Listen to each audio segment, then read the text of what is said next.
Pour revenir un petit peu succinctement et simplement, parce qu'il y a beaucoup de choses à dire sur Jaculo, mais la famille Jaculo, en fait, elle a créé la maison il y a 130 ans. On fête nos 130 ans cette année, donc c'est une grosse date pour nous. Création en 1891, et on est dans les mêmes locaux depuis 130 ans. On n'a pas bougé. C'est pas la famille Jaculo qui est propriétaire aujourd'hui de la distillerie, c'est la famille Vanson, ce sont mes parents, mais on a maintenu le nom. Et depuis 2013, ce sont mes parents qui sont propriétaires de la distillerie Jaculo. Alors sur le nom, c'est les bouteilles qui vous parlent. C'est depuis 130 ans, ce qui a fait la renommée de notre maison, c'est le Mar et la Fine de Bourgogne, qui sont des eaux de vie typiquement bourguignonnes, tout comme on peut avoir le Calvados en Normandie, le Cognac en Cognac, l'Armagnac dans les Landes, les eaux de vie de fruits par exemple en Alsace, qui sont très réputées, et ben en Bourgogne, c'est le Mar et la Fine de Bourgogne.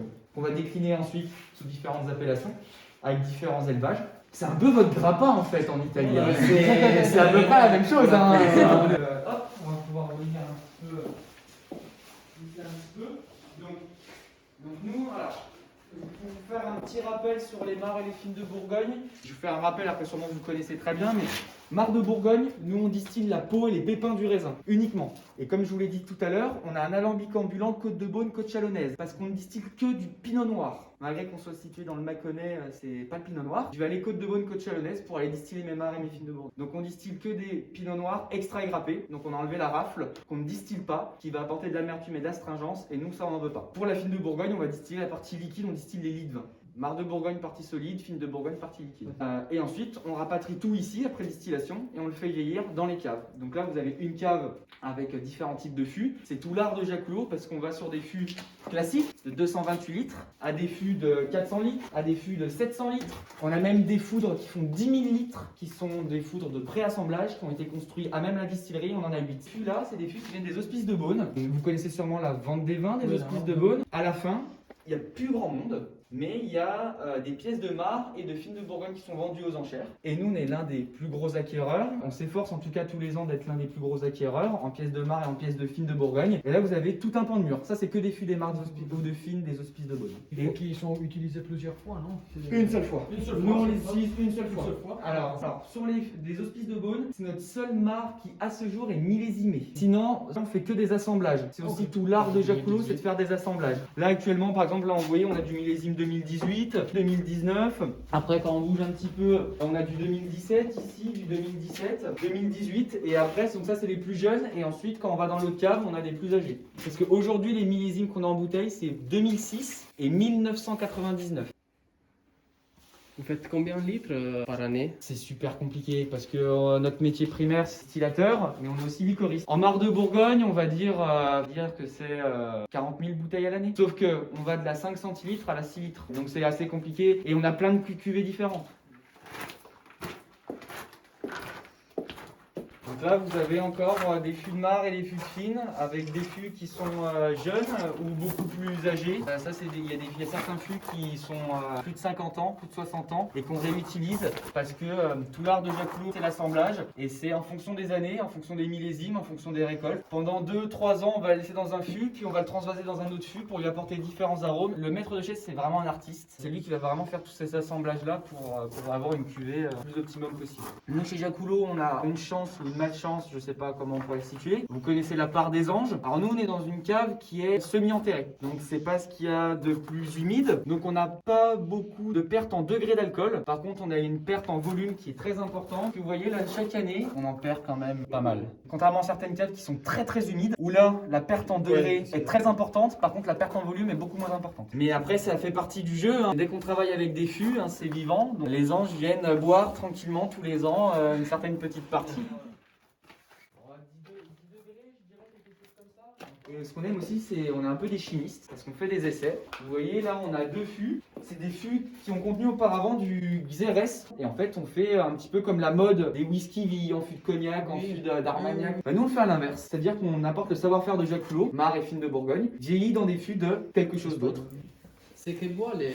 C'est du chêne 100% français. Avec une particularité, sauf pour les fûts des hospices de Beaune, ce sont des fûts qui ont contenu auparavant des vins blancs bourguignons. Et on a aussi un deuxième métier, le métier de liquoriste. Vincent Jaculo, il a commencé avec les fruits locaux, cassis, pêche de vigne, fraises des bois, framboises. Et puis nous, on a ramené 2 cuves. Là, vous avez des zestes de citron qui macèrent tranquillement. Parce que nous, on travaille que le zeste du citron. On ne travaille pas le citron en entier. C'est un travail qui est long, très minutieux. Parce que nous, on n'utilise que le zeste du citron et pas le zeste qui est la peau blanche. Et en fait, on travaille avec le CAT de Mâcon, c'est le centre d'aide aux travailleurs handicapés, qui font un travail formidable. Et sans eux, on n'aurait pas un limoncello comme on a actuellement. On a fait des essais avec des machines. Certes, ça va plus vite, ça coûte moins cher. Par contre, on a toujours du zeste. Et ça, nous, on n'en veut pas. Et là, vous en avez un deuxième. Les oranges amères qui viennent de la ville de Hyères. Et puis tous les 2-3 jours, faut touiller. Faut remuer, faut faire des remontages, faut pas laisser le produit, faut pas qu'il s'endorme. C'est comme un feu, hein. Faut ranimer la flamme parce que sinon après elle s'estompe. Et les fruits et les plantes, c'est pareil, c'est la même chose. Donc faut leur redonner, faut les faire revivre un petit coup. Et puis là, vous avez par exemple des restes. Le citron, après avoir macéré, vous pouvez sentir, c'est vraiment tout sec. Il y a encore de l'alcool qui reste à l'intérieur. Et pourtant, c'est pas des restes de citron de cette année, c'est ceux de l'année dernière. Donc ça reste quand même encore super concentré. Et à l'étranger, c'est un produit qui a un bel marché. Alors, le Mar de Bourgogne, c'est moins réputé que l'Armagnac ou le Cognac. À l'étranger, alors, eau de vie française, on va penser Armagnac-Cognac. Mar de Bourgogne a complètement sa place. Parce que le Bourgogne, c'est plutôt dans l'esprit des gens le vin bourguignon. Alors que le marché asiatique commence très fortement très intéressé par nos produits. Ça fonctionne très bien. Le Mar, c'est plus, on va dire, le côté terroir, très boisé. La fine, ça va être sur des notes assez similaires qu'un cognac. Avec surtout une matière première qui s'en rapproche, les lits de vin. Je ne sais pas si vous connaissez un peu l'AOC Mar de Bourgogne, les cahiers des charges. Pour s'appeler Mar de Bourgogne, donc c'est une appellation d'origine contrôlée. C'est 2 ans d'élevage, minimum. Donc nous déjà, c'est 7 ans. Fine de Bourgogne, c'est 3 ans. Et nous, notre plus jeune, elle a 7 ans. Et ensuite, on va, comme je vous parlais tout à l'heure, des Mars des Hospices de Beaune, où là, on va sur des millésimes 99 et 2006. Et ensuite, c'est la cuvée que nous on appelle Grands Âges, où là, on est vraiment sur des trésors de cave de la maison Jacques Coulot, à ce jour mise en bouteille, puisqu'on va sur des Mars de 15 ans à 25 ans, tout comme la fine, 15 ans, 20 ans, 25 ans d'âge. Et là, vous voyez, on casse les codes. On reprend des codes en fait un petit peu cognac et armagnac, donc qui parlent beaucoup aux consommateurs. Et les étrangers, ce qu'ils aiment, c'est l'histoire, le terroir français. Et avant tout, c'est d'acheter des vieux alcools. Alors, je vais vous faire goûter la fine de Bourgogne en premier, parce que c'est plus fin dans les arômes. Okay. C'est un peu plus sec. Et après, on passe sur le Mar. C'est toujours comme ça que je fais déguster. Donc là, vous dégustez la fine de Bourgogne Grands Âges. Alors bien évidemment, c'est un assemblage. Donc ça veut dire que la plus jeune eau de vie a 15 ans. Ensuite, là, cette année, mon père met également du 17 et du 19 ans à l'intérieur. Sur le Mar, elle a 23 ans. Mais c'est obligatoire. Sur l'étiquette, vous mettez l'eau de vie la plus jeune. Si c'était un millésime, on aurait mis l'année. Donc il y a 15 ans, on est en 2006. Un peu comme l'hospice de Beaune 2006. Sauf que vu que c'est un assemblage, qu'est-ce que vous en pensez ? Il est très fin. J'ai l'habitude de déguster les mars. Ouais. Je m'attendais un peu plus d'attaque, mais. Ouais, tout à fait. On caresse la bouche. C'est vraiment. Et puis pourtant, on est sur une vie qui fait 43 degrés. Ouais. Oui, moi j'ai pensé que c'était plus alcoolique, mais. On pourrait sentir beaucoup l'alcool, mais c'est tout l'art de l'assemblage et de faire des beaux élevages. C'est en fait, l'alcool est vraiment super bien intégré avec le produit, avec les arômes. Donc c'est super léger, super fin. Ensuite, je vais vous faire goûter le Mar. Alors. On dit que la fine c'est plus féminin et que le Mar c'est plus masculin, mais pour être les goûts, les couleurs, ça se discute pas. J'ai des femmes qui préfèrent largement le Mar parce qu'elles se disent il y a plus d'arômes, je voyage beaucoup plus. Donc vraiment, il y a pas, ça se discute pas. Hein. C'est vraiment 2 produits complètement différents. Alors nous, on n'a pas le droit de s'appeler Mar de Bourgogne si on n'est pas passé en barrique. Ouais. Et on peut utiliser aussi les caramels. Alors, on peut utiliser le caramel, mais nous on n'utilise pas. On peut perdre l'appellation si on rajoute. Donc pour moi c'est un peu borderline parce que justement utiliser du caramel ça apportait beaucoup de sucre et puis après ça permet aussi d'augmenter le volume.